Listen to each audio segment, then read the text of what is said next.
할렐루야. 오늘도 새날을 주신 하나님을 찬양합니다. 요즘 우리나라에 덕분에 챌린지가 이어지고 있지요. 유명인들, 또 연예인들, 스포츠 스타들, 그런 사람들을 중심으로 해서 서로 의료인들을 축복하고 또 함께 이 어려움을 겪어내는 이웃들을 격려하면서 당신 덕분입니다 라고 그렇게 인사를 하죠. 오늘 우리도 만나는 사람들에게 당신 덕분입니다 라고 칭찬과 격려를 아끼지 않는다면 아마 우리의 삶의 자리에 기쁨이 가득하게 되리라 생각합니다. 오늘 여러분의 입술이 덕분에 라고 하는 말로 충만한 하루가 될 수 있기를 바랍니다. 자, 오늘 우리에게 주시는 하나님의 말씀은 누가복음 1장 41절에서 45절까지 말씀입니다. 제가 봉독해 드리겠습니다. 엘리사벳이 마리아가 무난함을 들으매 아이가 복중에서 뛰노는지라. 엘리사벳이 성령의 충만함을 받아 큰 소리로 불러 이르되 여자 중에 내가 복이 있으며 내 태중의 아이도 복이 있도다. 내 주의 어머니가 내게 나오니 이 어찌된 일인가. 보라, 네 무난하는 소리가 내 귀에 들릴 때에 아이가 내 복중에서 기쁨으로 뛰놀았도다. 주께서 하신 말씀이 반드시 이루어지리라고 믿은 그 여자에게 복이 있도다. 아멘. 오늘도 이 말씀을 통해 우리에게 주신 하나님의 음성을 듣게 되기를 바랍니다. 누가복음과 또 사도행전을 관통하는 세 가지 큰 주제가 있다고 말씀을 드렸죠. 성령, 또 선교, 교회, 이 세 가지 주제입니다. 그 가운데 우리는 지금 성령님에 대해 깊이 있게 살펴가고 있습니다. 오늘은 그 세 번째 시간인데요. 오늘 말씀은 누가복음에만 기록되어 있는 아주 특별한 말씀입니다. 마리아가 천사로부터 하나님의 아들을 잉태할 것이다, 성령으로 잉태된 아이다 하는 예언의 말씀을 들을 때 이때 천사가 또 무슨 얘기를 곁들여서 하냐면 36절에서 38절 말씀에 이렇게 얘기를 해요. 내 친족 엘리사벳도 늙어서 아들을 배웠느니라. 본래 임신하지 못한다고 알려진 이가 이미 6달이 되었나니 대저 하나님의 모든 말씀은 능하지 못하심이 없느니라. 아멘.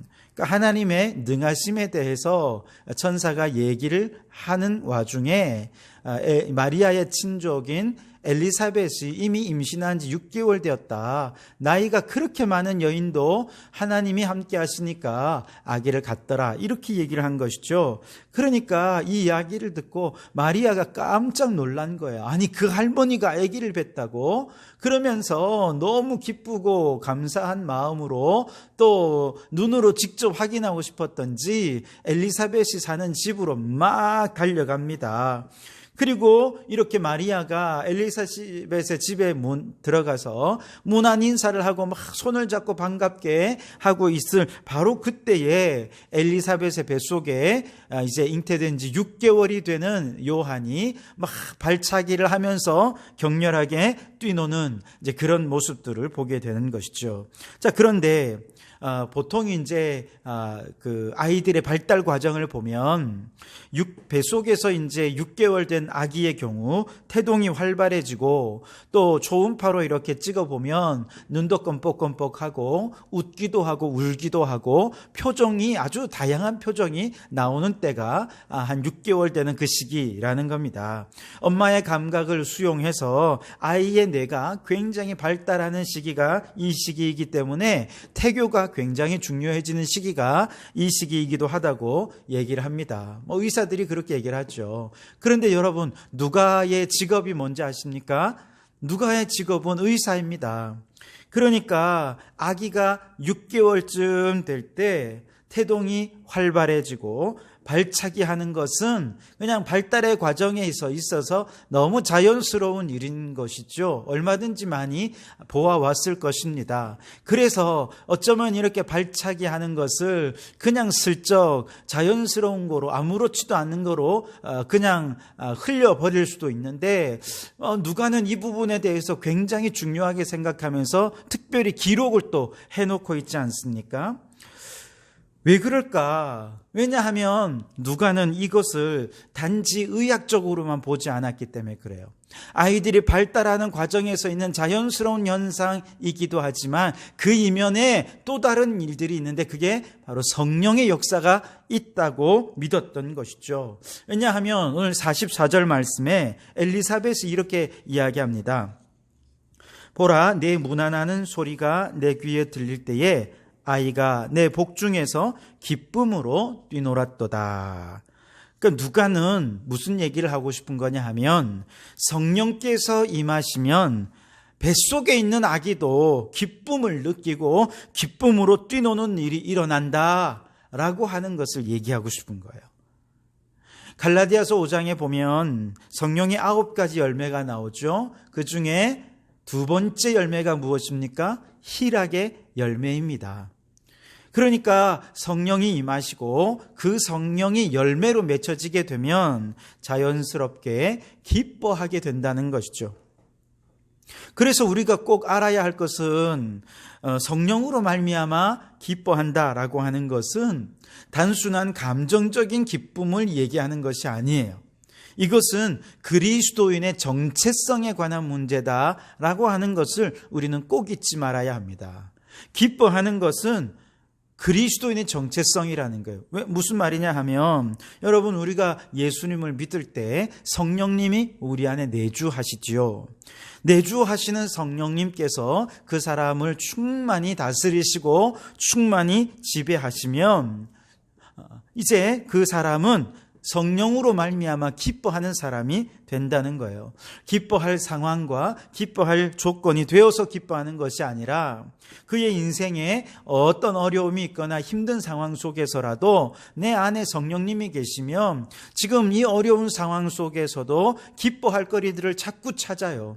긍정적인 요소로 바라보게 되고 감사의 제목들을 찾으면서 그 와중에도 기뻐하는 거예요. 이거는 내가 하는 것이 아니라 혹은 의지적으로 이렇게 하는 것이 아니라 성령님께서 우리의 의지와 우리의 감정과 우리의 상황을 총동원해서 기뻐하도록 하시는 것이 그리스도인이라는 것이죠.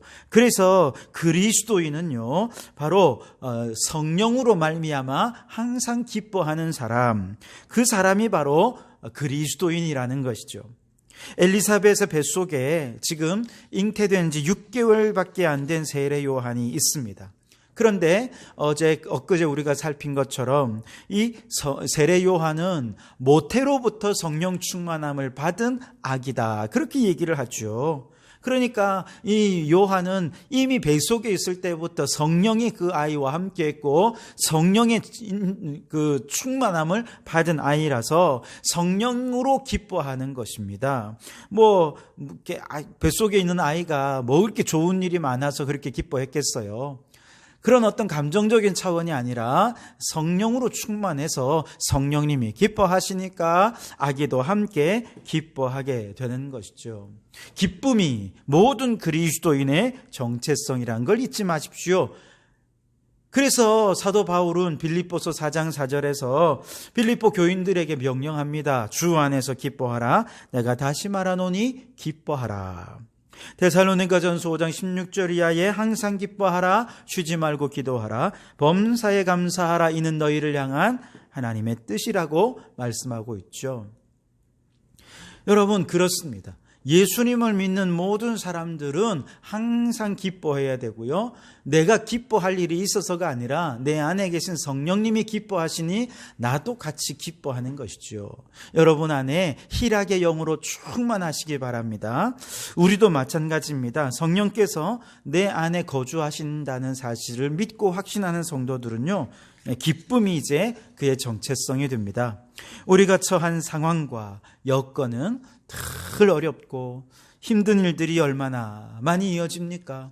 요즘도 코로나19 사태로 인해서 경제가 어렵죠. 사업하시는 분들은 사업이 안 되죠. 장사하시는 분들은 장사가 안 되죠. 학교에서는 아이들도 너무너무 조심해야 되죠. 학교에 아이를 보내도 걱정, 안 보내도 걱정, 정말 이래도 걱정이고 저래도 걱정인 그런 시간들을 우리가 보내고 있지만, 그럼에도 불구하고 우리 성도들은, 모든 그리스도인은 내 안에 계신 성령으로 말미암아 기뻐하는 자들이라는 것이죠. 이런 상황 속에서도 하나님이 우리에게 마련해 준 기쁨의 요소를 찾고, 긍정의 요소를 찾고, 감사의 요소를 찾아서 만나는 사람들에게 기쁨과 긍정의 바이러스를 퍼뜨리는 사람들이라는 것이죠. 여러분, 기쁨은 감정이 아니라 성령이 내주하시는 모든 그리스도인들의 정체성이라는 사실을 잊지 마시고, 오늘도 성령으로 기뻐하고 모든 일에 긍정과 감사와 기쁨의 바이러스를 퍼뜨리며 살아가는 우리 성도들이 되시기를 주님의 이름으로 축원합니다. 자, 그리고 41절에 보시면 엘리사벳이 성령의 충만함을 받았습니다. 그러니까 어떻게 되느냐? 42절에서 마리아와 태중에 있는 아기를 축복하는데요, 큰 소리로 불러 이르되 여자 중에 내가 복이 있으며 내 태중의 아이도 복이 있도다. 그러면서 마리아를 축복하고 태중의 아기 예수님을 축복합니다. 이 말은 무슨 말이냐? 성령 충만한 성도들은 언제 어디서나 축복의 통로가 되어서 축복을 말하는 사람으로 산다는 것이죠. 민수기 23장 말씀에 보면 모압 왕 발락이라고 하는 사람이 이방인 선지자 발람에게 저 이스라엘 좀 저주해달라 그러면서 금은 보화를 다 갖다 주면서 뇌물을 주고 청탁을 합니다. 이렇게 청탁을 받은 발람이 이제 청탁받은 대로 이제 이스라엘을 저주하려고 입을 벌리니 성령께서 그를 딱 사로잡으셔가지고 그의 입에 저주가 안 나오고 자기도 모르는 사이에 이스라엘을 향한 축복이 막 나오는 거예요. 그러니까 발람도 당황스럽고 이것을 청탁한 발락 왕도 너무 당황스러운 것이죠. 발람은 미안해서라도, 이렇게 많은 보화를 받았는데 미안해서라도 내가 저주를 좀 해야지 하고 마음 먹고 가서 저주를 하려고 하는데 성령께서 그를 딱 붙잡으시니까 절대로 그 입으로 저주를 하지 못하더라는 거예요. 하도 저주를 안 하니까 이제 발락 왕이 최후의 수단으로 이 발람 선지자를 어디로 데려가냐면 이스라엘 진영의 맨 꽁지로 데려갑니다. 즉 그 뒤에는 누가 있겠습니까? 이스라엘의 진영의 맨 뒷부분에는 병든 사람, 또 나이 많은 사람, 장애인들, 그래서 본진에서부터 탈락해서 뒷꽁무니에서 뒤에서 천천히 뒤쫓아오는 이스라엘 백성들이 있지 않겠습니까? 이런 사람들을 보면 저주해도 편안한 마음으로 저주할 수 있지 않겠나, 그런 마음으로 발람을 데려간 것이죠. 그런데 여러분, 여기에 사탄의 전략이 있는 것입니다. 성령 충만한 성도들이 언제나 사람들에게 칭찬과 격려와 축복을 하고 싶죠. 그리고 저주를 하려 하지 않는 것입니다. 그러니까 마귀가 우리에게 하는 일이 무엇입니까? 사람들의 자꾸 연약한 부분을 보여주는 거예요. 다른 사람이 정직하지 못해요. 예수 믿는 사람인데 의롭지 못하고 연약한 모습들이 보이는 것이죠. 자꾸 이렇게 부정적인 요소들을 마귀가 자꾸 보여주면서 어때? 이런 모습 보니까 얼마든지 저주하고 싶지, 비난하고 싶지, 그래 욕해도 돼. 그러면서 막 부추기는 것입니다. 그래서 여러분, 다른 사람들 비난하고 악플 달고 욕하는 사람들의 이야기를 잘 들어보면 똑같은 얘기가 있어요. 저 사람 비난받을 만하니까 내가 비난한 거죠. 가만히 있는데 내가 이렇게 비난하겠습니까? 욕먹은 만한 일을 했기 때문에 내가 욕하는 겁니다. 이렇게 얘기를 한다는 것이죠. 그러나 여러분, 그렇게 욕하는 사람들은 이미 사탄의 종로를 타고 있는 것입니다. 성령 충만한 사람이 아니라는 것이죠. 성령 충만한 사람들은요, 다른 사람의 연약함을 본다 하더라도 내 안에 계신 성령님이 다른 사람을 욕하거나 비난하실 분이 아니잖아요. 그러니까 성령님이 우리의 입을 꼭 닫아버리시는 거예요. 저주를 막아버리시는 겁니다. 욕하지 못하게 만드는 거예요. 그래서 우리는 성령 충만해야 되는 것이죠. 발람 선지자는 그렇게 연약한 모습들을 보면서 끝까지 저주하지 못하게 됩니다. 결국 성령으로 이스라엘을 축복만 하고 만 것이죠. 여러분, 성령 충만한 엘리사벳이 예수님의 어머니 마리아를 향해 뭐라고 축복합니까? 여자 중에 내가 복이 있다.